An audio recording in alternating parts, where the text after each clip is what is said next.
بسم اللہ الرحمن الرحیم۔ السلام علیکم ورحمۃ اللہ وبرکاتہ۔ محترم ناظرین، آج ہم آپ کے لیے رزق کی تنگی دور کرنے اور رزق میں برکت اور وسعت لانے والا عمل لے کر حاضر ہوئے ہیں۔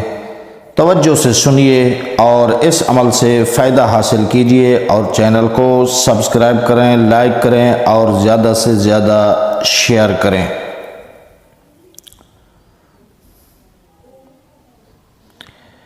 محترم ناظرین، ایک صحابی نبی کریم صلی اللہ تعالی علیہ وعلی آلہ وصحبہ وسلم کی خدمت میں حاضر ہوا اور عرض کیا، یا رسول اللہ صلی اللہ تعالی علیہ وعلی آلہ وسلم، دنیا مجھ سے پیٹھ پھیر لی ہے، رزق سے تنگ ہوں، کچھ عطا فرما دیجئے۔ آپ صلی اللہ تعالی علیہ وعلی آلہ وسلم نے فرمایا، کیا تجھے وہ تسبیح یاد نہیں جو فرشتوں کی تسبیح ہے، جس کی برکت سے مخلوق کو روزی دی جاتی ہے؟ جب صبح طلوع ہو تو اس تسبیح کو 100 مرتبہ پڑھ لیا کرو، تمہاری تنگی دور ہو جائے گی۔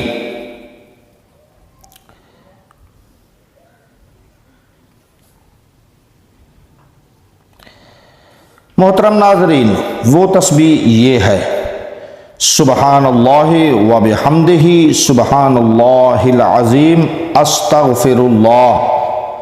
فرمایا، اس کو 100 بار پڑھ لیا کرو، دنیا تیرے پاس ذلیل ہو کر آئے گی۔ وہ شخص چلا گیا۔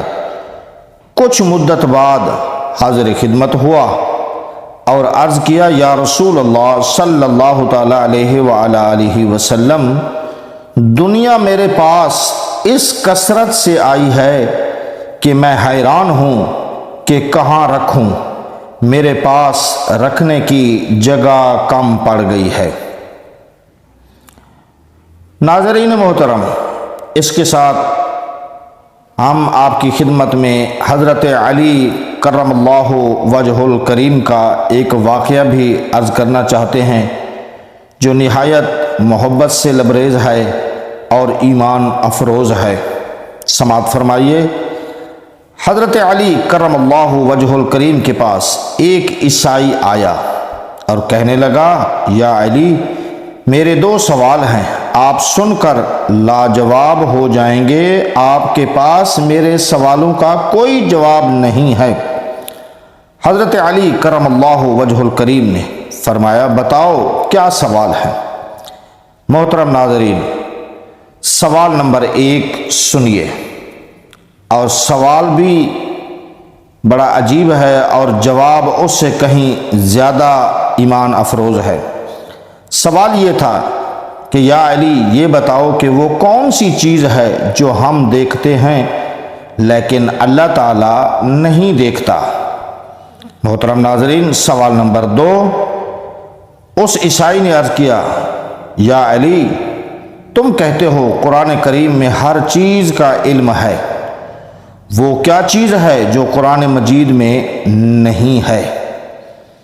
تو محترم ناظرین، حضرت علی کرم اللہ وجہ الکریم کے جواب سنیے اور ایمان میں انشاءاللہ برکت اور نور آئے گا۔ حضرت مولا علی رضی اللہ تعالی عنہ مسکرائے اور آپ نے فرمایا، اللہ تبارک و تعالی خواب نہیں دیکھتا کیونکہ اس کو نیند نہیں آتی۔ یہ پہلے سوال کا جواب تھا، جو چیز ہم دیکھتے ہیں اللہ نہیں دیکھتا، یہ اس سوال کا جواب۔ محترم ناظرین، جواب نمبر 2، دوسرے سوال کا جواب، حضرت مولا علی کرم اللہ وجہ الکریم نے فرمایا، قرآن پاک میں سب کچھ لکھا ہے، قرآن پاک میں ہر چیز کا علم ہے۔ فرمایا، لیکن جھوٹ نہیں لکھا، قرآن پاک میں جھوٹ کا علم نہیں ہے۔ وہ عیسائی شرمندہ ہوا اور چلا گیا۔